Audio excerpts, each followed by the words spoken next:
පෙන්වන්නේ මිනිස්සෙක් නෙමෙයි. සුදා රාජාංගනේ අඳුර ගෑන් ළමයෙක්ත් ඉන්නවා. උඹ වටේ ඉන්න බත් බල්ලෝ උඹ කණ්ඩ දෙන ඉඳා ඉන්නේ. මීට වැඩිය හොඳයි. මේ ආණ්ඩුව වැටෙන කාලෙක ඔය ඔක්කොම එකම බෝට්ටුවකට නගිනවා. සුදා. ඔය හාමුදුරුවෝ රාජාංගනේ හාමුදුරුවෝ. ඔය සෙට් එකම එකම බෝට්ටුවකට නගිනවා. මේ වගේ අනාවක. ඒකට මාත් එකයි. මට ටයිම් එක බලලා ඉඳලා ගිනි පත්තු කරනවා.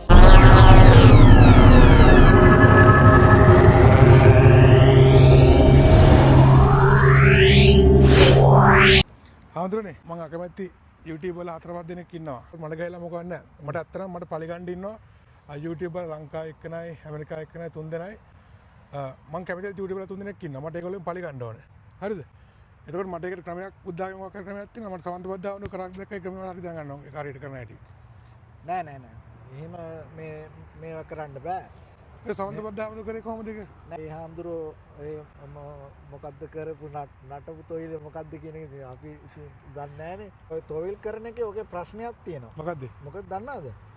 කිසිම වෙලාවක කිසිම කෙනෙකුගේ ඒ කියන්නේ කර්ම ශක්තියට අභියෝග කරන්න බෑ. ඔව්. හරි. හැබැයි බැරිලාවත් ඔය තොইল කරන එකේ නරක කියන්නේ ඕක කැරකිලා ආපහු ආවොත් පිල්ලිය වදින්නේ කරපු කෙනාට. ඉතින් ඒ ඉතින් එහෙම එකක් තියෙනවා. ඉතින් අනිත් එක මෙහෙමයි. ඉතින් ඔය වගේ දේවල් ඉතින් එහෙම අවශ්‍ය නැහැ. මේමයි මිනිස්සු එක එක දේවල් කියනවා. මිනිස්සු කමෙන්ට් කරනවා. මිනිස්සු ඒ යාළගේ අදහස් අනුව තමයි ඕ එක එක කතා කියන්නේ. ඉතින් ඒකින්ද ඒ කවුරු කොහොම කිව්වත් තමන්ගේ මතේ තමන් හරි කියලා විශ්වාස කරනවා නම් ඉතින් තමන්ට ඒක හදාගෙන යන්න පුළුවන් ඉස්සරහට. තමන්ට තේරෙනවා නම් ඒක ඇයි එහෙම කියන්නේ කියලා තමන් ඒකේ මොකක් හරි දෝෂයක් තියෙනවා නම් ඒක හදාගන්න තමන් දැනගන්න. ඉතින් ඔය සුදායමනේ සමන්ත බද්දාවුණුනේ මඩ ගන්නවා නේ හාමුදුරුවෝ හොඳ හාමුදුරුවෝ කෙනෙක්. ඔව් එයාලත් ඉතින් මෙහෙමයි. ඉතින් කුණාරප කියනවා මේවා කරනවා. එයා විතරක් නෙවෙයි දැන් රාජාංගනේ හාමුදුරුවොත් එහෙමනේ. හැමෝටම කුණාරප කියනවානේ. ඉතින් ඒකෙන් කියන්නේ සමන්ත බද්දාවුණු හොඳයි කියලා. නෑ ඒකෙන් කියන්නේ කවුරුත් හොඳයි කියන එක නෙවෙයි මං කියන්නේ. නමුත් අපි තේරුම් ගන්න ඕනේ මේ සමාජ මාධ්‍ය තුළ දැන් ඉස්සර වගේ නෙවෙයි මිනිස්සු ඕන කෙනෙක්ට ඇවිල්ලා ඒ කියන්නේ කැමරාව ඉස්සරහා Tamanට ඕන විදිහට Tamanට ඕන දෙයක් කියලා ඕක දාන්න පුළුවන් මේ පෝස්ට් ඒ කියන්නේ ඉන්ටර්නෙට් එකට දාන්න පුළුවන්. ඉතින් ඕක ඊට පස්සේ එක එක අය බලනවා. ඉතින් සමාජ නමුත් අපි මෙහෙමයි අපි තුල තියෙන්න ඕනේ පුද්ගලිකව ඒ හැම දෙයකටම මේ ප්‍රතික්‍රියා කරන්න යන්නේ නැතුව හරි තමන්ගේ වැඩේ තමන් කරගෙන යන්න ඕනේ. ඉතින් අනිත් මෙහෙම එකක් තියෙනවා. ඉතින් බැනුම් කියන එක ඒක ලෝකේ ඒක නිന്ദා අපවාද කියන ඒවා ඕවා ලෝක ස්වභාවයක්. ඕවට උත්තර දෙන්න ගියොත් එහෙම ඒක වෙනම පැත්තකට අපිව අරගෙන යනවා. හරි? ඒ නිසා කල්පනා කරන්න ඕන එක දෙයක් තමයි ඒ වගේ මිනිස්සුන්ට අනුකම්පා කරනවා හැරෙන්න වෙන කරන්න දෙයක් නැහැ. ඔයාට බලි තොইল නටලා පල්ලි ගහ මේ පිලි ගහ මේ පල්ලි අරලා ඕවා කරලා ඔයාගෙන් විසඳුමක් එන්නේ නැහැ. ඉතින් බණන කට්ටියම බයින්ඩත් හේතුවක් තියෙනවා මට නම් දැනෙන්නේ. නෑ. ඒ බයින අයට ඉතින් ඔහෙ එයාලා දැන් මෙහෙමයි. දැන් ඒ බණින එකන් එයාලත් ඒකට ඇඩිට් වෙලා ඉන්නේ. එයාලට දැන් බැනලා වීඩියෝ දාන්න හැරෙන්න වෙන වීඩියෝ දාන්න බෑනේ. බැන්න නැත්තම් ෆෑන්ලා ටික නැති වෙනවා. දැන් අහන අයත් ඕවට ආස බනිනවට ඔව් බනින එකට ආසාවේ තමයි ඒක තමයි එයාලා ගැඟටත් ඕනේ. හරි? එයාලට බොහොම කාම්ව හොඳ දෙයක් බලන්න හැකියාවක් නැහැ. ඒතර හාමුදුරුවෝ කියන්නේ සුමන්ත බද්දාවුණු අනුමත කරනවා කරන හැම දෙයක්ම. නෑ මං අනුමත කරන්නේ නැහැ. දැන් ඔය නටපු තොවිල මම අනුමත කරන්නේ නැහනේ. හරි? එහෙම අනුමත කරන්නේ නැහැ. නමුත් මම කියන්නේ මේකයි. ඒ කියන්නේ කුණාල්ප කියලා බයින් එක ඒකත් අවශ්‍ය නැහැ. අනිත් එක මෙහෙමයි අපි තේරුම් ගන්න ඕනේ සමාජයේ අද හැම මිනිස්සයාටම මේ සෝෂල් මීඩියා කියන එක අවైలබල් නේ. ඔව්. එතකොට අපි කියන කරන දේවල් එක්ක පොඩි සංයමයක් තියෙන්න ඕන. හරි? ඒවා නිකන් මේ අර ඕන එකයි එපා එකයි හැම එකම සෝෂල් මීඩියා එකේ ඇවිල්ලා කතා කරන්න ගත්තාම අනිත් එක මෙහෙමයි. ඔය ඔහොම බැන්නා කියලා කවුරුත් හැදෙන්නේ නැහනේ. ඔව්. නේ ඔහොම විවේචනය කරා කියලා ඔය කවුරුත් හැදෙන්නෙත් නැහැ. ඔය වෙනස් වෙන්නෙත් නැහැ.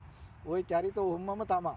ඔව්. ඉතින් ඒ හින්දා අපි තේරුම් ගන්න ඕනේ යම් කිසි කෙනෙක් එයාගේ අදහසක් අනුව එයාට කැමති විදියට සෝෂල් මීඩියා පාවිච්චි කරනවා නම් ඉතින් ඒක නිකන් මේ රණ්ඩුවක් කරගන්න නැතුව ඊට වඩා හොඳ දෙයකට අපිට පුළුවන් සමාජයේ රටේ ලෝකේ තමන්ගේ ජීවිතේ භාවිතා කරන්න. පැහැදිලි. හඳුනනේ මම සමන්ත බද්ධාමගේ අවුරුදු 4ක් ටොප් ෆලෝවර් කෙනෙක්. හරිද?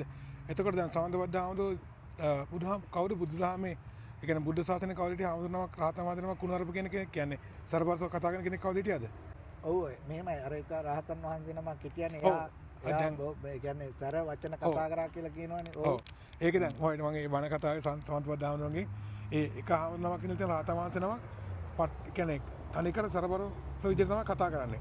ඊට සනිත් ආමුදුන කියලා බුදුහාමුදුරන් යහවලු මොකද්ද මේ එහෙම කරන්න පුළුවන් රහතන් වහන්සේ නමට කියලා. ඒතර බුදුහාමුදුරුවෝ කිව්වලු මේ ආමුදුර පෙරබායි මේ කෙනෙක් කියලා කිව්වලු. ඔය සමන්ත බද්ධාමුදුරුවෝ ඒක තමයි හැම වෙලේම උපමාවට ගන්නෙ. බුදු රහතනේ රහතන් වහන්සේලා මෙහෙම ඉඳලා තියෙනවා. මේ මං කරන්නේ වරදක් නෙවෙයි කියලා ආමුදුරේ දිගට පුන දක්වනවා. ඒතර ඒක වරදක් නෙවෙයි ඇත්තටම බැලුවොත්. නෑ මෙහෙමයි. දැන් යමක් බුදුරජාණන් වහන්සේ යමක හේතුඵල ගලපලා කාරණයක් විස්තර කරපු එක ඒක ඇත්ත කතාව. නමුත් සමාජයක් විදියට දැන් අපි යමක් කරනකොට අනිත් කෙනෙකුගේ හේතුඵලය අපි කරන දෙයට සාධාරණීකරණය කරලා සම්බන්ධ කරන්න අවශ්‍ය නැහැ. හරි? එතකොට අපි තේරුම් ගන්න ඕනේ දැන් මම වචනයක් කතා කරනවා නම් මට හැකියාව තියෙනවා නම් වඩා හොඳ වචනයක් තෝරගන්න මම ඒක තෝරගන්න ඕනේ. ඒක තෝරගන්න නැතුව මම නරක වචනයක් තෝරාගෙන ඒක භාවිතා කරලා අර පරණ කතාවක් ඇදලා අරගෙන ඒක සාධාරණීකරණය කරනවා නම් ඒක හරියන්නේ නැහැ. ඉතින් ඒකෙන්ද දැන් සමන්ත බද්ධාමුදුරුවෝ කියන්නේ දැන් ඔය ඉතිස්සෙල්ලා පිටදුවේ සිරිදම්ම හාමුදුරුවෝ විදියට ඉතින් හොඳ දැනුමක් තිබ්බ සමාජයේ පිළිගත්ත ඒ කියන්නේ සමාජයේ විසින්මනේ ආ උතෙන්ට ඔසවලා තිබ්බේ. හරි? හොඳ ෆැක්ට් කතා කරපු හාමුදුර කෙනෙක් කලින්. හොඳ සමාජයේ විසින්ම තමයි උතෙන්ට ඔසවලා තිබ්බේ උන්වහන්සේ. එතකොට උන්වහන්සේ මං හිතන්නේ ඒ කියන්නේ උන්වහන්සේට එහෙම හැකියාවක් නැත්තේ නෑ. හොඳ වචන භාවිතා කරලා ඒ කියන්නේ හරි විදිහට වැඩක් කරන්න හැකියාව තියෙනවා. ඔව්. නමුත් ඒ හැකියාව තියෙද්දි ඒක තෝරගන්න නැතුව වෙනත් මාර්ගයක් තෝරාගත්තේ ඉතින් සමහරලාට මොකක්ද හේතුව කියලා ඉතින් ඒක කියන්න බෑ. ඒක උන්වහන්සේට මේකේ හැකියාවක් ඒක සාධාරණීකරණය කරන්න බෑ. මම මේක තෝරගත්තේ මම මෙහෙම කියන්නේ මේ සංසාරේ පුරුද්දට කියලා. ඒක කියන්න බෑ. ඒක බුදුරජාණන් වහන්සේ අර රාතන් වහන්සේ කෙනෙක්ට ඒක හේතුඵල ගලපලා කිව්ව කතාව. එහෙමයි කියලා මෙතෙන්ට අදාළ කරගන්න බෑ. මොකද උන්වහන්සේට තේරෙනවා උන්වහන්සේ දන්නවා මොකද්ද හොඳ මොකද්ද නරක කියලා දන්නවනේ. දැන් ඔය තොইলে නටපු වීඩියෝ එකේම මුලදී දයාව කරුණාව සෙනෙහස ගැන කියන්නේ මෛත්‍රී කරන්න. මම බැලුවා සම්පූර්ණ එක. හරි. අනුකම්පා කරන්න ඕනේ, උදව් කරන්න ඕනේ. ඒවනේ කියන්නේ. ඔව්. ඉතින් එහෙම කියලා උදව් කරන්න ඕනේ කියන මට මතක් වුණා ආමුදුනේ දැන් අර ලංකාවට ආධාරය යන්න එපා කියලාත් ඒ ආමුදුර කියලා තිබුණේ. ඔව් ඉතින් ඉතින් එක කතා. ඔව්. හරි. ඒ කොහොම වුණත් ලංකාවට ආධාරය යවන්න එපා කියන එක නෙවෙයි උන්වහන්සේ කිව්වේ. රජයට යවන්න මට යවන්න කියලා. රජයට යවන්න එපා කියන එකයි කිව්වේ. හරි? ඒක හරිද වැරදිද?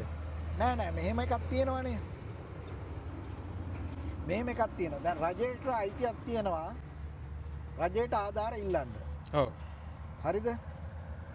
රජයට ඒ කියන්නේ ඕනම රජයකට දැන් මෙහෙ වුණත් මොන හරි ප්‍රශ්නයක් වෙනකොට ඒ කියන්නේ ගවර්න්මන්ට් එකෙන් පවා දැන් ওই සිටි එකෙන් පවා ඕන තරම් ඩොනේෂන්ස් දෙන්න පුළුවන් වෙබ්සයිට් තියෙනවා. ඕක සාමාන්‍ය දෙයක්. ද රජයකට පුළුවන් රජයට ආධාර ඉල්ලන්න. හැබැයි එතන රජයත් වැරද්දක් කරනවා. මොකද? මේකට පමණක් ආධාර කරන්න කියලා කියනවනේ. ඒ කියන්නේ ගංගාතුරට. නෑ රජයේ account එකට පමණක් ආධාර කරන්න කියනවනේ. මම ඒක දැක්කේ නෑ වලට කියලා කියනවා. එහෙම කියනවනේ. හරිද? දැන් එතකොට එහෙම කියන්න බෑ. එහෙම කියන්න බැරියයි. නෑ. මිනිස්සු හොරකම් කරන්නේ නැත්තම්. නෑ එහෙම කියන්න බෑ මල්ලි. මොකද දන්නවද? දැන් අපි කියමුකෝ දැන් රජයක් කිව්වහම දැන් අනිවාර්යයෙන්ම එතකොට ඔතන ඒ කියන්නේ යම්කිසි පක්ෂයක් විසින්නේ අද කියන්නේ හැම කාලෙම රජය කියන්නේ පක්ෂයක් තමයි. පක්ෂයක්නේ. එතකොට කොහොමත් ඒ පක්ෂයට හිතයිසි අය තමයි ඒ පක්ෂයට උදව් කරන්නේ. ඔව්. එතකොට දැන් රටට උදව් කරන්න ඕන කෙනෙක් ඉන්නවා කියන්නකෝ. සමස්තයක් විදිහට අපි කියමුකෝ දේශපාලන සම්බන්ධයක් නැතුව ඔව්. අර ඒ දේශපාලන වශයෙන් වෙනත් මතවාදයක ඉන්න කෙනෙක් ඉන්නවා කියන්නකෝ. එයාටත් දැන් අපි කියමුකෝ ලංකාවට සල්ලි යවන්න ඕන කියලා මේ ප්‍රශ්නෙට. ඔව්. එතකොට දැන් රජය කිව්වහම රජයේ account එකට පමණක් සල්ලි දාන්න කියලා කිව්වහම හරිද මුදල් ආධාරය වන්න කිව්වහම එතකොට අර අය යවන්නේ නැහැ නේ ඒකට. ඔව්. ඉතින් කිව්වට කමක් නැහැ. ඉතින් මිනිස්සු යවන්න ඕනේ තමන්ගේ වැඩක් නේ. නෑ මෙහෙමයි රජයට කියන්න පුළුවන් මෙහෙම. ඒකට පමණක් කියන එක අවශ්‍ය නෑ. රජයට කියන්න පුළුවන් යම් කිසි කෙනෙක් රටට ආධාර කරනවා නම් මෙන්න අපේ මේ රජයේ account එක ඔව්. මෙන්න මේකට ආධාර කරන්න. ඔව්. හරි? එතකොට එහෙම නැතුව පුද්ගලික අංශයෙන් පුද්ගලික උදව් කරන කෙනෙක්ට ඒ කැමති කෙනෙක්ට ඒක උදව් කරන්න පුළුවන්. කොහොමද රටනේ කියන්නේ නේ. මේකයි. ඒ කියන්නේ හැමෝම මල්ලි ඒ කියන්නේ Tamanට කැමති කෙනාට උදව් කරන්නේ. ඔව්. ඒක නවත්තන්න කාටවත් බෑ ඉතින්. අපි එහෙම කරේ නැහැ නේ ආමුදුනේ. නෑ ඒක හරි. හරිද? මොකද කොහෙද අකුරන්ට අකුරන අනුරාධපුරේ. ඒ කියනවද? ඈ? ඒ කියන වීඩියෝ එක. මොකද්ද? අකුරන යන අනුරාධපුර. මොකද අකුරන්ට ආදාර කරේ. නෑ නෑ එහෙම මම කිව්වා මගේ යාළුවට මේකක් කියලා තියෙනවා කියලා. ඒක ඉතින් ඒ වෙලාවේ හිතුණා ඒ මිනිස්සයා කතා අසරණ වෙලා කරා. හිටියා. ඔව් ඉතින් හොඳ මම නිකන් ආවදන ෂෙයා කරා. ඔව් පව් කර. ඉතින් මම කිව්වා මල්ලි අපි මෙහෙම එකක් කරමු. ඔව්. ඉතින් ඒක අන්න ඒ වගේ ඒ කියන්නේ ඕන තරම් අය උදව් කරනවා. උදව් කරන්නේ යාලා කැමති කෙනාට නේ. ඔව්. අනුරාධපුරේට උදව් කරන්නේ ආමුදුනේ. ඉතින් අනුරාධපුරේට ඉතින් අපේ ගම් වලට ඉතින් ඒක කරන්න අකුරන ඕනේ. අපේ ගම අල්ලපු ගම. හරි. ඉතින් ඒක කරා. ඉතින් ඒක කාටවත් කියන්න බෑ ඒකින්ද මේ මේකට විතරක් සල්ලි දාන්න වෙන ඒවාට සල්ලි දාන්න එපා. එහෙම කියන්න බෑ. ආමුදුනේ සමන්ත බෝධාවර කන්නේ වැරදක් කියලා මේ වෙලාවේ. නෑ වරදක් කියන්නේ මෙන්න මේකයි. අපි ඒක කිව්වත් නැතත් එයා ඒක කරනවනේ. ඔව්. හරිද? නමුත් මෙන්න මෙහෙම එකක් තියෙනවා. ඔව්. ඒක මං හිතන්නේ ඒ කියන්නේ උන්වහන්සේ එක එක තැන්වලදී උන්වහන්සේ එක එක දේවල් කරනවා. ඔව්. නමුත් ඔය වගේ තොইল නටලා ඔය මේ පලි ගහලා හරි මේ පිල්ලි යවලා ඔයා මං හිතන්නේ ඕක එච්චර ඒ කියන්නේ ඒක හොඳ වැඩක් කියලා නේ. සමහරලාට ඕක එච්චර හිතන්නේ නැතුව වීලුවට කරා වගේ දන්නේ එච්චර සීරියස් නෑ ගොඩක් වෙලාවට. නමුත් එහෙම නෑ ඒක පින්තූර ගහලා ඒක සමහර වෙලාවට මෙහෙම ඉතින් ඕක සයිකොලොජිකලිත් බය කරන්න කරපු වැඩක් දන්නෙත් නෑ. ඔව් බය වෙන ඊට පස්සේ. ඔව් බයර්ද. නමුත් ඒ වගේ දේවල් එහෙම අවශ්‍ය නෑ ඉතින්. ඒක කොහොමත් ඉතින් අපට ඒක අනුමත කරන්න බෑ. සමන්ත බෝධාවර කියන්නේ හාමුදුරන්ගේ ගෝලයෙක් වුණා නම් හාමුදුරු කියන දේට සමන් දෙන මොකක්ද දෙන අවවාදේ? එහෙනම් ඉතින් මෙහෙමයි. එහෙනම් ඉතින් මං ඉතින් කියන්නේ ඉතින් ඕවා පස්සේ පන්නන්න එපා. මම කියන්නේ මෙන්න මේකයි. උදාහරණයක් කියන්න දෙයකට. ඔව්. ගොවියෙක් ගොවිතැන් කරනකොට ඒ තමන්ගේ ඒ කියන්නේ වගාව ආරක්ෂා කරගන්නවානේ සත්තුන්ගෙන්. ඔව්. එතකොට දැන් අපි කියමුකෝ මේ සත්තු ඇවිල්ලා වගාව කනවා. ඔව්. එතකොට දැන් ගොවියා විදියට මේක රැක ගන්න එපයි. ඔව්. එතකොට ওই සත්තු එලවන්න ඕනේ. ඔව්. ඔය සත්තු එලවනකොට වගාව අතෑරලා සත්තු පස්සේ යන්නේ නැහැ. ඔව්. තේරුණාද? ඒ සතාව එලවන්නේ Taman වගාව රැක ගන්න ගම. ඔව්. වගාව අතෑරලා සතා පස්සේ යන්නේ නැහනේ. දැන් දෙකම ඉවරයි නේ. අන්න ඒකයි තේරුණාද දැන්? සාසනෙත් ඉවරයි ආමුදුරත් ඉවරයි. ඒක මට එහෙම ඉවරයි කියන කතාව කියන්න මං කියන්නම් ඉතින් මට අවුලක් නැහැ. ඔයාගේ හරිද? මං කියන්නේ අන්න ඒකයි. ඒ කියන්නේ Tamanගේ සීමාව අතෑරලා මේ වෙන දේවල් පස්සේ ගියාම අපි ට්‍රැක් එකකින් එළියට යනවා. ඉතින් ඒක අවශ්‍ය නැහැ. ඉතින් නමුත් කියන්න තියෙන්නේ මේකයි. ඔය මේ මොනවා කරත් කාටත් හරිද? සුදා රාජාංගනේ අඳුරෝ ඉන්නේ අර තව ඉන්න සෙට් එකක් ඉන්න අර ගෑන් ළමයෙක්ත් ඉන්නවා. වන්දගේ කුණාරප කියනවා. අම්මෝ අර මුස්ලිම් අනුරාධපුරේ. එහෙමද? ඔන්න ගමේ. හරිද? කුණාරපෙන් බයින්නේ කොන් කියන්නෙම කුණාරප එහෙම ගත්තාම එහෙම ඒක හොඳ නැහැ. ඒක කවදාවත් ඒක කරන්න ඕනේ. මොකද වචන තමා මල්ලි මානව සම්බන්ධතාවයේ තියෙන ඊටාම වටිනාම දේ. ඔව්. එතකොට මේ වචන භාවිතා කරනකොට අපි හැම වෙලාවෙම අපට පුළුවන් හැකියාව තියෙනවනම් අපි දන්නවනම් හොඳ වචනයක්ම තෝරගන්න ඕනේ. අපි දන්නේ නැත්තම් ප්‍රශ්නයක් නැහැ. ඔව්. නමුත් අපි දන්නවනම් මේක නරකයි මේක හොඳයි කියලා හැම වෙලේම හොඳ දේම තෝරගන්න ඕනේ. ඒ හොඳ දේ තෝරගෙන විවේචනය කරන්න ඒක බය වෙන්න අවශ්‍ය නැහැ. ඒකට කුණාර්ප වචන ඕනේ නැහැ. ඒ කියන්නේ ඕන දෙයක බුද්ධිමය සංවාදයක් තියෙන එක ප්‍රශ්නයක් නැහැ. ඔයා යමක් පිළිගන්නවා මම යමක් පිළිගන්නවා. හරි? අපි දෙන්න එකම පිළිගන්න ඕනේ කියලා නෑනේ. සමහරවිට ඔයාගේ මතයට මම කැමති නෑ මගේ මතයට ඔයා කැමති නෑ. හරි? ඒක ප්‍රශ්නයක් නෑ. අපි දෙන්නට පුළුවන් වෙන්න ඕනේ ජෙනුයින්ලි ඒක කතා කරන්න. හරි?